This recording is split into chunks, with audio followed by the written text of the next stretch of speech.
The Konica Hexanon AR 50mm F1.4 is a fast manual focus prime lens produced between 1973 and 1987. Core specifications: optical design, 7 elements and 6 groups, minimum focus distance, 45 centimeters, filter thread, 55 millimeters. Features the Konica AR mount that is easily adapted to modern mirrorless bodies. Performance characteristics: high contrast with neutral color rendering. Smooth bokeh rendition due to the 7-element construction. There were 2 different versions.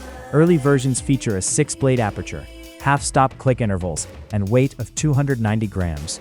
Late version features an 8-blade aperture, full-stop clicks only, to f/22, and revised exterior styling.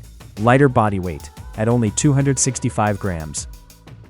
Prices vary widely. With a little research and patience, a good working copy can be found for less than $70. I also did a previous review about the Konica 57mm F1.4 lens. That video linked at the end. Thanks for watching, and all comments welcome.